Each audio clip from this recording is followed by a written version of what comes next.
जय हिंद। स्वागत है आप सभी का अपने यूट्यूब परिवार बीए सेमेस्टर वाला में। माँ पटेश्वरी विश्वविद्यालय बलरामपुर और उससे संबंधित सभी कॉलेज में कल यानी 20 जून 2026 को आपका एग्जाम होने वाला है बीए सेकंड सेमेस्टर में एजुकेशन का।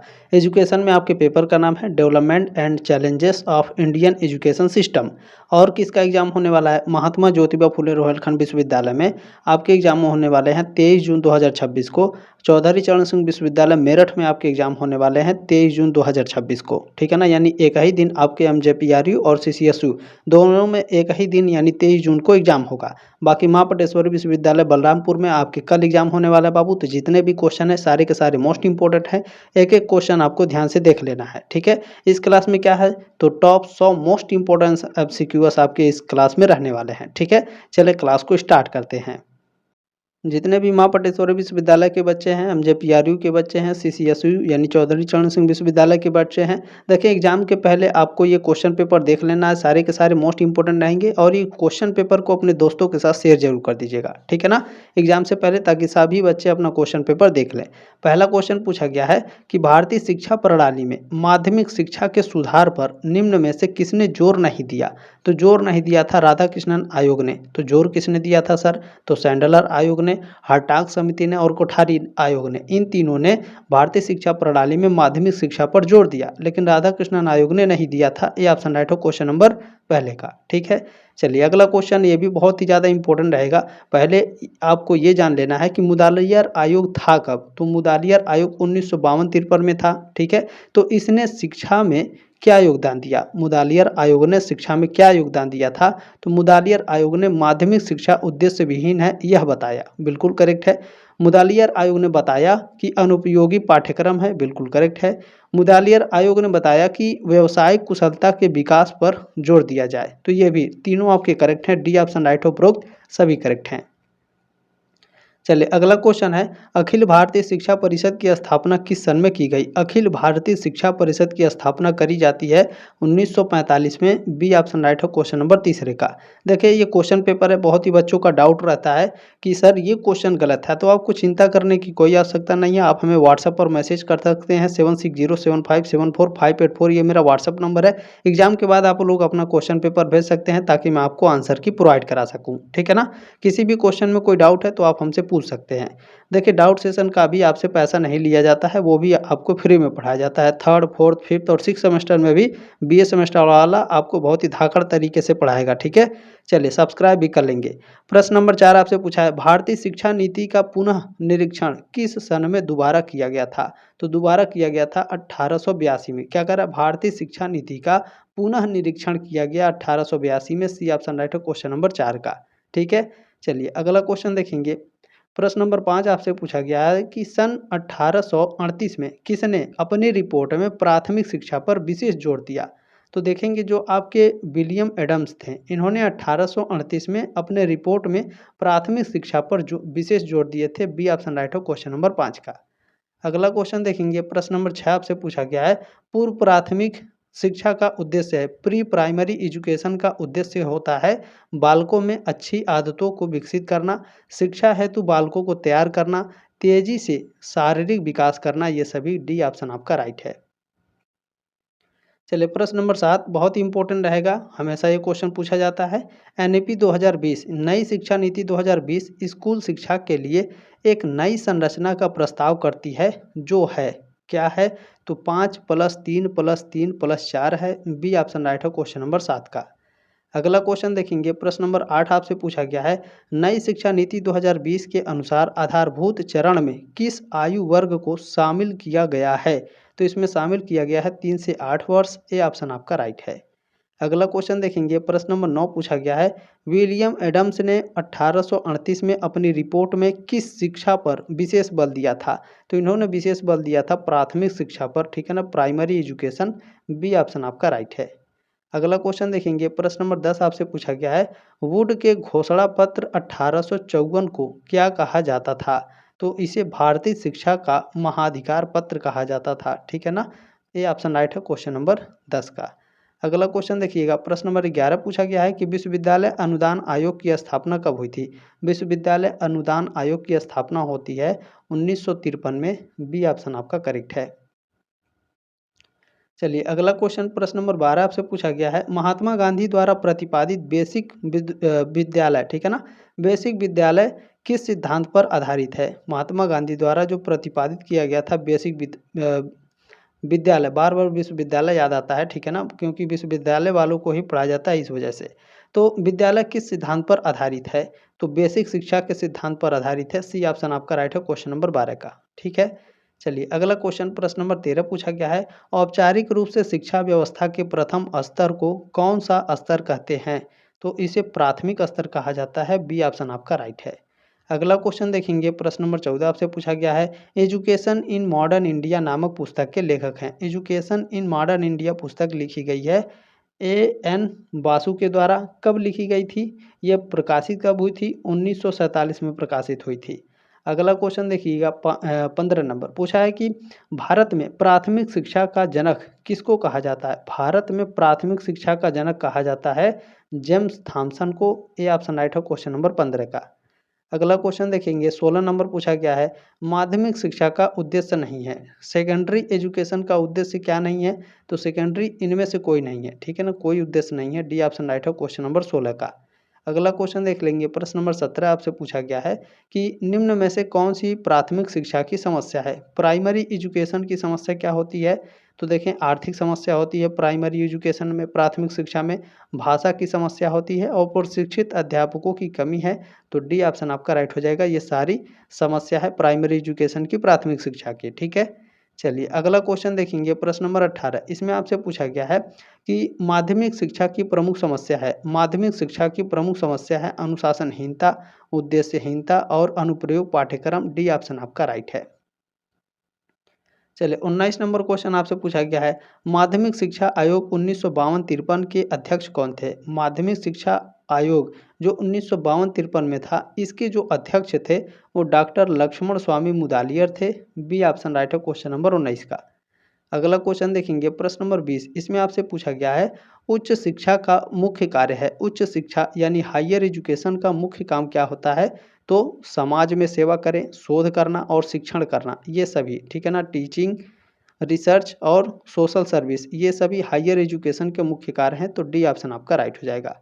अगला क्वेश्चन देखिएगा प्रश्न नंबर 21 आपसे पूछा गया है, हर बच्चे को ऐसे शिक्षा प्रदान करो जैसे वह आपका अपना बच्चा है। यह कथन है, किसका कथन है? मैकमिलन का कथन है। सी ऑप्शन आपका राइट है। अगला क्वेश्चन देखिएगा प्रश्न नंबर 22 आपसे पूछा गया है, भारत में सर्वप्रथम यानी भारत में सबसे पहले किस विश्वविद्यालय की स्थापना हुई थी? भारत में सबसे पहले कलकत्ता विश्वविद्यालय की स्थापना हुई। ये ऑप्शन राइट है क्वेश्चन नंबर 22 का, ठीक है। चलिए अगला क्वेश्चन प्रश्न नंबर 23 पूछा गया है, शहरी क्षेत्र के किशोर एवं किशोरियों की शैक्षिक रुचि किस विषय में अधिक होती है? तो विज्ञान तकनीकी में अधिक होती है। ये ऑप्शन आपका राइट है। अगला क्वेश्चन 24 नंबर पूछा गया है, विश्वविद्यालय अनुदान आयोग का प्रमुख कार्य है। विश्वविद्यालय अनुदान आयोग का प्रमुख कार्य होता है विश्वविद्यालयों के शैक्षिक स्तर का निर्धारण करना। बी ऑप्शन आपका करेक्ट है। चलिए अगला क्वेश्चन प्रश्न नंबर 25 आपसे पूछा गया है, निम्न में से कौन सा माध्यमिक शिक्षा का दोष है? माध्यमिक शिक्षा यानी सेकेंडरी एजुकेशन का दोष पूछ रहा है, कौन सा होता है? तो विद्यालयों की व्यवस्था में धन का अभाव, बिल्कुल करेक्ट है। छात्रों में अनुशासनहीनता, ये भी आपका करेक्ट है। दोषपूर्ण परीक्षा प्रणाली, ये तीनों के तीनों आपका सेकेंडरी एजुकेशन की दोष हैं। डी ऑप्शन आपका राइट हो जाएगा सभी। अगला क्वेश्चन 26 नंबर आपसे पूछा गया है, बहुत ही इंपॉर्टेंट क्वेश्चन रहेगा, निम्न में से कौन सा केंद्रीय विश्वविद्यालय है? पूछ रहा है केंद्रीय विश्वविद्यालय, है ना। तो आपका केंद्रीय विश्वविद्यालय है इलाहाबाद विश्वविद्यालय। क्या है? केंद्रीय विश्वविद्यालय है, यानी सेंट्रल यूनिवर्सिटी है। ये ऑप्शन आपका राइट है। कुछ बच्चे इलाहाबाद विश्वविद्यालय से भी होंगे, ठीक है।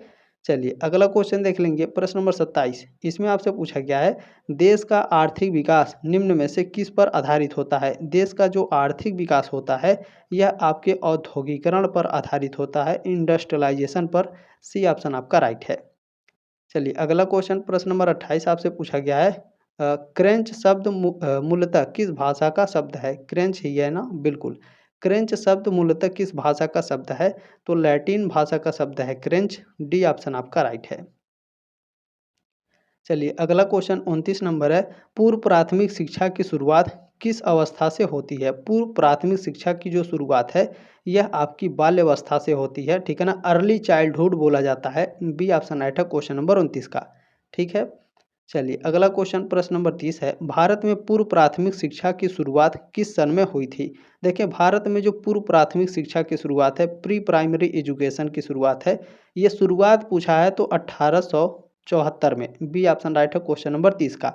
कैसे सर जी? देखिए जब देश में अपने ईसाई मिशनरी आए थे तब भारत में पूर्व प्राथमिक शिक्षा की नींव ईसाई मिशनरियों द्वारा ही रखी गया था, ठीक है ना? 1874 में बालवाड़ी के सिद्धांतों पर पहला पूर्व प्राथमिक स्कूल खोला गया था। तो दूसरी बार कब खोला गया? दूसरी बार 1944 में। 1944 में क्या था सर? सार्जेंट योजना जब आई थी 1944 में, तब हम राष्ट्रीय स्तर पर एक व्यवस्थित सरकारी नीति या योजना की बात करें तो 1944 की जो सार्जेंट रिपोर्ट थी, इसमें भारत ने पहली बार व्यापक रूप से प्राथमिक शिक्षा योजना की सिफारिश की गई थी, ठीक है ना? तो सबसे पहले यहाँ शुरुआत पूछा है तो 1874 होगा, शुरुआत नहीं पूछा होता तो आपका राइट आंसर 1944 होता, ठीक है ना? चलिए क्योंकि इसमें बहुत ही बच्चे कंफ्यूज होते हैं तो इसको लेकर के आपको चिंता नहीं करना है, बी ए सेमेस्टर वाला आपके साथ है। अगला क्वेश्चन है, देखिए भारत में पूर्व प्राथमिक विद्यालय कितने प्रकार के हैं? 6 प्रकार के पूर्व प्राथमिक विद्यालय हैं भारत में। प्री प्राइमरी स्कूल 6 प्रकार के हैं, बी ऑप्शन राइट है क्वेश्चन नंबर 31 का। 6 प्रकार के कौन-कौन से होते हैं सर? पहला है प्लेवे स्कूल या फिर प्ले ग्रुप जो 2 से 3 साल के बच्चों के लिए होता है। दूसरा होता है नर्सरी स्कूल, ठीक है ना? नर्सरी स्कूल में 3 से 4 साल के बच्चों के लिए होता है।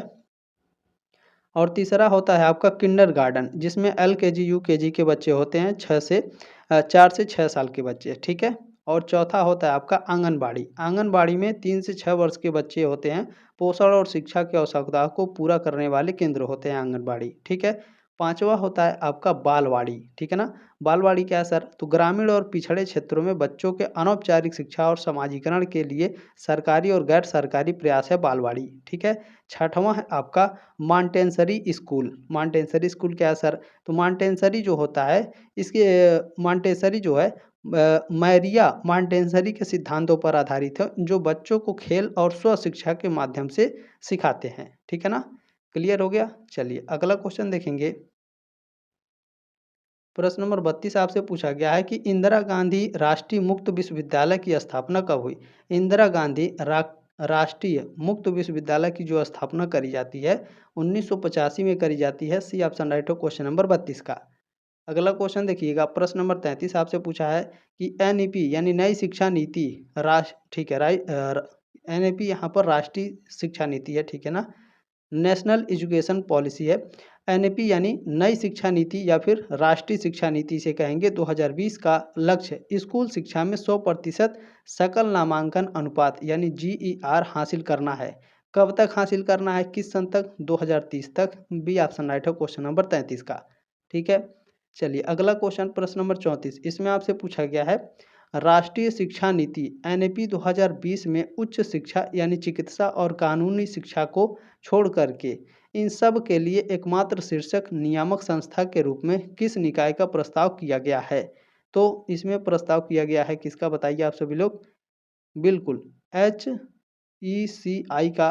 सी ऑप्शन राइट हो क्वेश्चन नंबर 34 का, ठीक है ना? इसको आप लोगों ने किताब में भी पढ़ा होगा, नहीं पढ़ा है तो एक बार इंटरनेट के माध्यम से भी इसे पढ़ लेंगे, ठीक है? चलिए क्वेश्चन नंबर 35 आपसे पूछा गया है उच्च शिक्षा में ठीक है, उच्च शिक्षा में प्रतिभा पलायन की समस्या का क्या अर्थ है? तो इसका अर्थ है प्रतिभाशाली क्षेत्रों और विद्वानों का दूसरा देश में पलायन। बी ऑप्शन आपका राइट है। आप ही लोग देखे होंगे जो ज़्यादा इंटेलिजेंस होता है यहाँ के जो वैज्ञानिक होते हैं, अगर उनको सही से सैलरी वगैरह नहीं मिलता है तो वो अमेरिका चले जाते हैं या कनाडा या फिर जापान, ठीक है? जहाँ भी उनको ज़्यादा फैसिलिटी मिलती है वो वहाँ चले जाते हैं।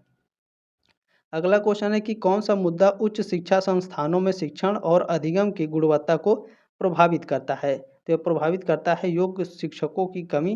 बी ऑप्शन राइट है क्वेश्चन नंबर 36 का।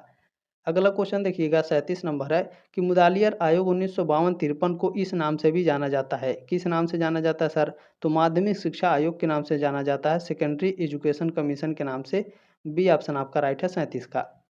चलिए अगला क्वेश्चन 38 नंबर इसमें पूछा गया है मुदालियर आयोग ने किसे शुरू करने की सिफारिश की? तो मुदालियर आयोग ने माध्यमिक स्तर पर व्यावसायिक शिक्षा को शुरू करने की सिफारिश की? ए ऑप्शन आपका राइट है। अगला क्वेश्चन देखिएगा 39 नंबर आपसे क्या पूछा गया है। क्वेश्चन कह रहा है कि प्रतिभा पलायन मुख्य रूप से किससे जुड़ी समस्या है? तो जो आपका प्रतिभा पलायन है ये उच्च शिक्षा यानी हायर एजुकेशन से जुड़ी समस्या है। बी ऑप्शन आपका राइट है 39 का। अगला क्वेश्चन प्रश्न नंबर 40 आपसे पूछा गया है। राष्ट्रीय शिक्षा नीति 1986 का जोड़ था। क्या जोड़ था? तो समानता और सार्वभौमिकता शिक्षा पर जोड़ था। बी ऑप्शन आपका राइट है। चलिए अगला क्वेश्चन प्रश्न नंबर 41 इसमें आपसे पूछा गया है मिड डे मील योजना का प्राथमिक लक्ष्य क्या है? इसका प्राथमिक लक्ष्य है नामांकन और ठहराव में सुधार करना। बी ऑप्शन आपका राइट है 41 का। ठीक है ना। चलिए शिक्षकों का कार्यभार कम करना यह नहीं है। मिड डे मील योजना का प्राथमिक लक्ष्य क्या है? तो नामांकन और ठहराव में सुधार करना। बी ऑप्शन आपका राइट हो जाएगा। अगला क्वेश्चन देखेंगे प्रश्न नंबर 42 आपसे पूछा है कि कोठारी आयोग 1964 से 66 के अनुसार उच्च शिक्षा के उद्देश्य क्या हैं? तो इसके उद्देश्य हैं नवीन ज्ञान की खोज करना और समता व सामाजिक न्याय को बढ़ावा देना। दोनों करेक्ट हैं तो सी ऑप्शन आपका राइट हो जाएगा। ए और बी दोनों करेक्ट हैं। अगला क्वेश्चन है 43 नंबर कि राष्ट्र के चहुमुखी विकास के लिए किसकी आवश्यकता होती है? राष्ट्र के चहुमुखी विकास के लिए ठीक है ना मानव संसाधन और शिक्षित व्यक्ति की जरूरत होती है। सी ऑप्शन आपका करेक्ट है। अगला क्वेश्चन देखेंगे प्रश्न नंबर 44 है कि एनईपी 1992 किसका संशोधन था? जो नई शिक्षा नीति है या राष्ट्रीय शिक्षा नीति है 1992 ठीक है ना। ठीक है राष्ट्रीय शिक्षा नीति जो 1992 है किसका संशोधन था? तो राष्ट्रीय शिक्षा नीति 1986 का संशोधन था। बी ऑप्शन राइट है क्वेश्चन नंबर 44 का। अगला क्वेश्चन देखिएगा प्रश्न नंबर 45 है कि क्रच में कितने वर्ष तक के बच्चों को रखा जाता है? ठीक है तो जो आपका क्रच होता है इसमें 6 से 3 वर्ष के बच्चों को रखा जाता है। डी ऑप्शन आपका राइट है 45 का। चलिए अगला क्वेश्चन है प्रश्न नंबर 46 की उच्च शिक्षा क्यों आवश्यक है? हायर एजुकेशन ठीक है ना हायर एजुकेशन क्यों आवश्यक है? क्यों नेसेसरी है? तो इसलिए क्योंकि छात्र में व्यापक दृष्टिकोण उत्पन्न करने के लिए, विषय विशेषज्ञों के निर्माण के लिए और नेतृत्व क्षमता का विकास करने के लिए। डी ऑप्शन आपका राइट है। अगला क्वेश्चन इसमें आपसे पूछा गया है ऑपरेशन ब्लैक बोर्ड योजना की घोषणा लक्ष्य था। ऑपरेशन ब्लैक बोर्ड योजना की घोषणा का जो लक्ष्य है वो कितना था बताइए आप सभी लोग। बिल्कुल देखिए अनिवार्य शिक्षा को सुचारू रूप से चलाने के लिए और प्राथमिक शिक्षा की गुणवत्ता को बढ़ाने के लिए दोनों। तो सी ऑप्शन आपका राइट है 47 का। ए और बी दोनों करेक्ट हैं। अगला क्वेश्चन क्या है देखें 48 नंबर क्वेश्चन है कि क्वेश्चन कह रहा है कितने आयु वर्ग के बालकों को प्राथमिक शिक्षा दी जाती है? प्राथमिक शिक्षा दी जाती है 6 से 14 वर्ष के बालकों को। सी ऑप्शन राइट है क्वेश्चन नंबर 48 का। प्रश्न नंबर 49 पूछा गया है पूर्व प्राथमिक शिक्षा बालक के किस आयु वर्ष तक चलती है? तो 5 से 6 वर्ष तक चलती है। सी ऑप्शन राइट है क्वेश्चन नंबर 49 का। अगला क्वेश्चन रहेगा इसमें देखिए पूछा गया है सर्वप्रथम यानी सबसे पहले पूर्व प्राथमिक विद्यालय की स्थापना कहाँ हुई थी? तो सबसे पहले पूर्व प्राथमिक विद्यालय की स्थापना होती है जर्मनी में। ठीक है सर जर्मनी में जब स्थापना होती है तो कब होती है और किसने की थी? तो सर्वप्रथम जब पूर्व प्राथमिक विद्यालय की स्थापना जर्मनी में होती है तो इसके संस्थापक का नाम क्या है? फ्रेडरिक क्या? फ्रेडरिक ठीक है इनका नाम याद रख लीजिएगा। बहुत ही इंपॉर्टेंट क्वेश्चन ये रहेगा। ठीक है ना। फ्रेडरिक फ्रोबेल ठीक है फ्रेडरिक फ्रोबेल ने कब? तो 1837 में। फ्रेडरिक फ्रोबेल ने 1837 में सबसे पहले पूर्व प्राथमिक विद्यालय की स्थापना जर्मनी में की थी। ठीक है चलिए अब नेक्स्ट क्वेश्चन देखते हैं। चलिए इसमें पहला क्वेश्चन पूछा गया है एनईपी 2020 में पूर्व प्राथमिक शिक्षा को नाम दिया गया है। क्या नाम दिया गया है?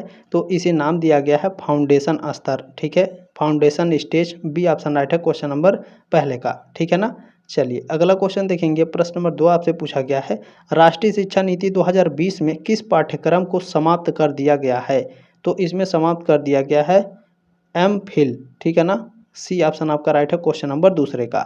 ठीक है ना मास्टर ऑफ फिलोसफी को ख़त्म कर दिया गया है राष्ट्रीय शिक्षा नीति 2020 के पाठ्यक्रम से। ठीक है क्लियर हो गया। चलिए अगला क्वेश्चन देखिएगा प्रश्न नंबर 3 पूछा गया है। क्वेश्चन आपसे पूछा गया है कि राष्ट्रीय शिक्षा नीति 2020 में किस कक्षा से कौशल विकास पाठ्यक्रम शुरू किया जाएगा? तो यह आपका शुरू किया जाएगा कक्षा 6 से। ठीक है बी ऑप्शन राइट है क्वेश्चन नंबर तीसरे का।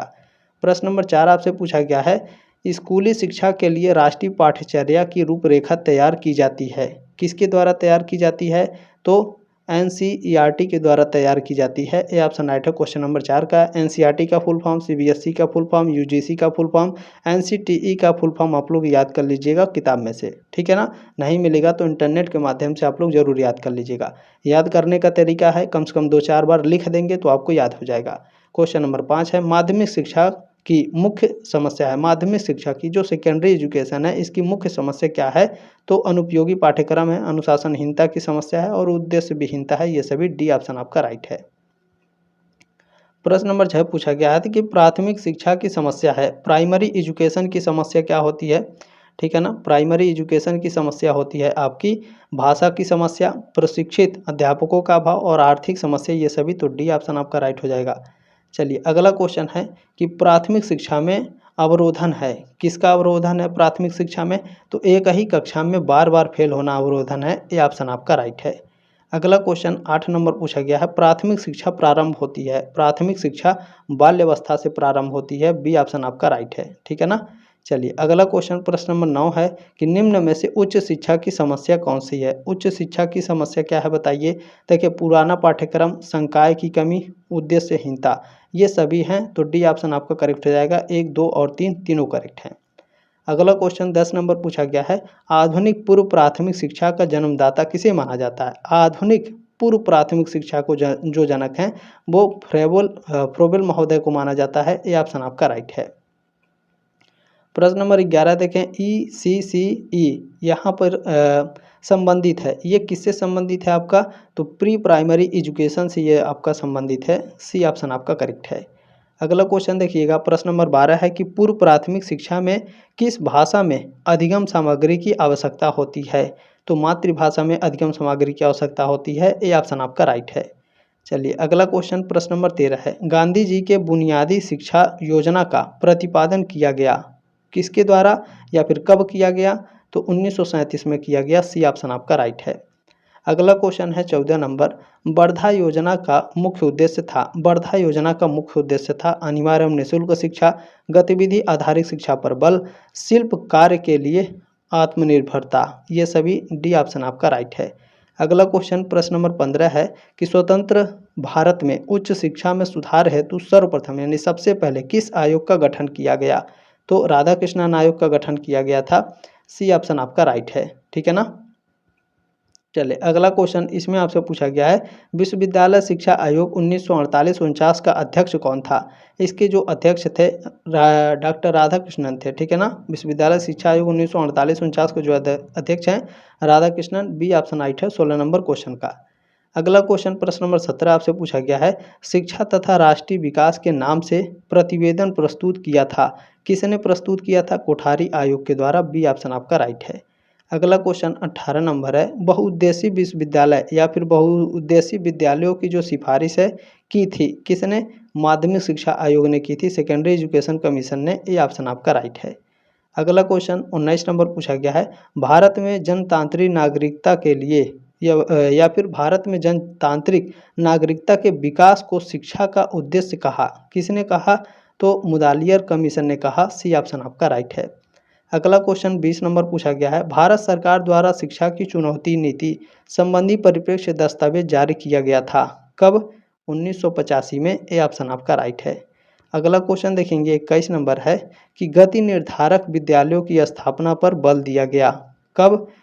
तो राष्ट्रीय शिक्षा नीति 1986 के द्वारा गति निर्धारक विद्यालयों की स्थापना पर बल दिया गया था। ये ऑप्शन राइट है क्वेश्चन नंबर 21 का, ठीक है। चलिए अगला क्वेश्चन है 22 नंबर, ऑपरेशन ब्लैक बोर्ड कार्यक्रम है क्या है? तो प्राथमिक शिक्षा के लिए है। बी ऑप्शन राइट है क्वेश्चन नंबर 22 का, ठीक है।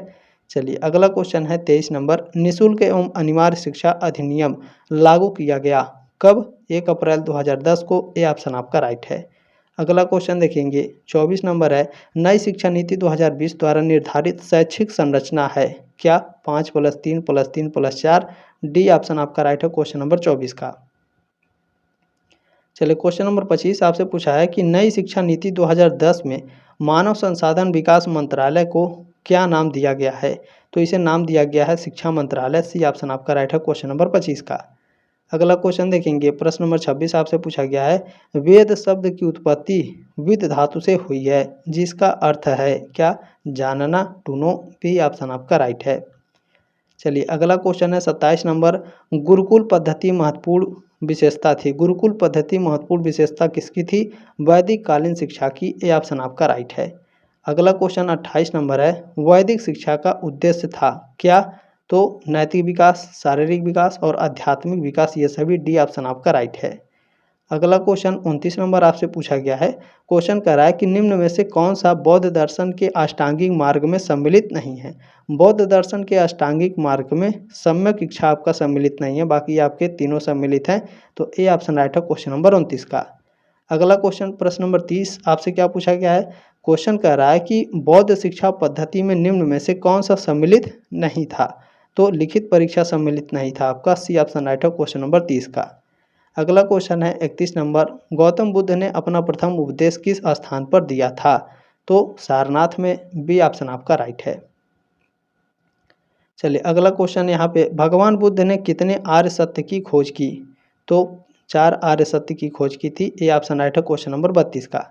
अगला क्वेश्चन है 33 नंबर, त्रिपिटक संबंधित है किससे? तो बौद्ध काल से संबंधित है। बी ऑप्शन आपका राइट है।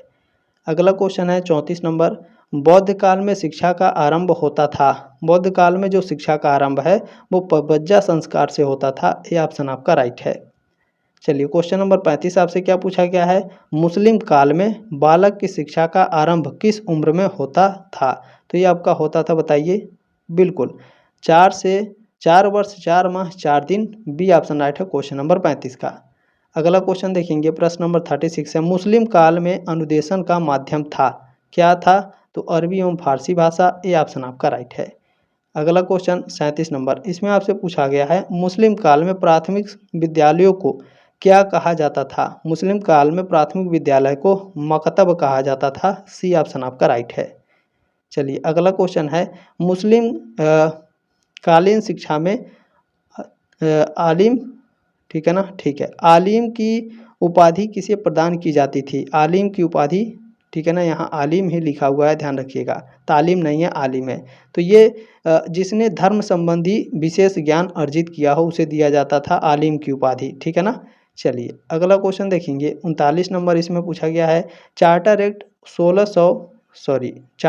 1813, ठीक है, 1813 में कौन सा पद स्पष्ट रूप से परिभाषित नहीं था? तो साहित्य एवं देशी विज्ञान ये आपका सम्मिलित नहीं था। ये ऑप्शन आपका राइट है, या फिर परिभाषित नहीं था।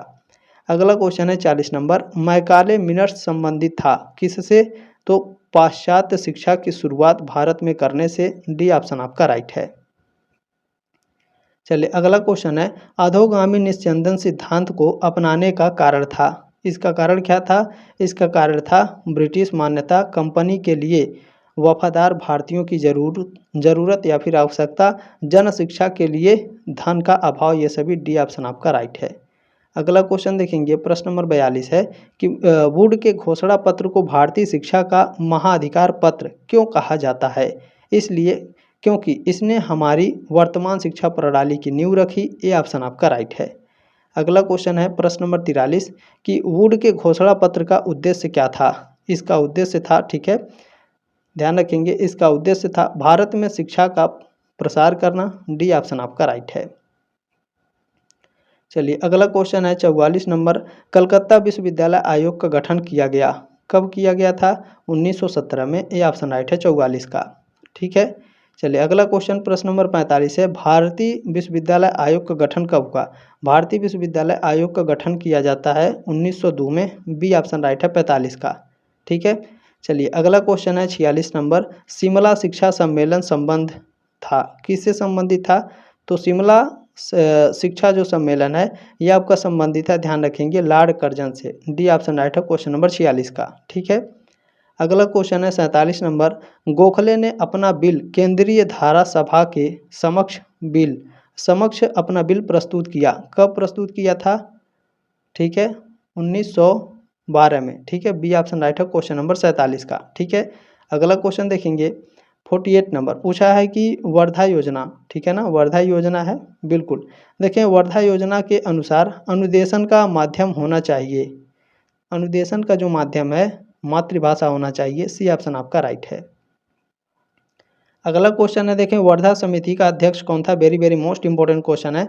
जाकिर हुसैन वर्धा समिति के अध्यक्ष थे। सी ऑप्शन आपका राइट है। ठीक है ना। ये लास्ट क्वेश्चन रहेगा। गांधी जी की विचारधारा में बेसिक शिक्षा के 3H का क्या अर्थ है। Very very most important question रहेगा। 3H का अर्थ होता है हेड, हेड, हार्ट। ठीक है ना, head, head, heart. B option right है क्वेश्चन नंबर 50 का। ठीक है ना। अपना क्वेश्चन पेपर जरूर भेज दीजिएगा। किसी भी क्वेश्चन में कोई डाउट है तो आप हमसे पूछ सकते हैं। बाकी कल से आप लोगों की क्लास नहीं आ पाएगी क्योंकि अभी मैं 1 हफ्ते तक नहीं रहूँगा घर पे। ठीक है ना। चले, बाकी आपकी मैं कोशिश करूँगा जो आप क्वेश्चन पेपर भेजेंगे उसका मैं आंसर की आपको ऑफलाइन ही प्रोवाइड करा दूंगा व्हाट्सएप पर। ठीक है ना। चले, जल्दी मिलेंगे आपके नेक्स्ट क्लास में। तब तक के लिए जय हिंद, वंदे मातरम।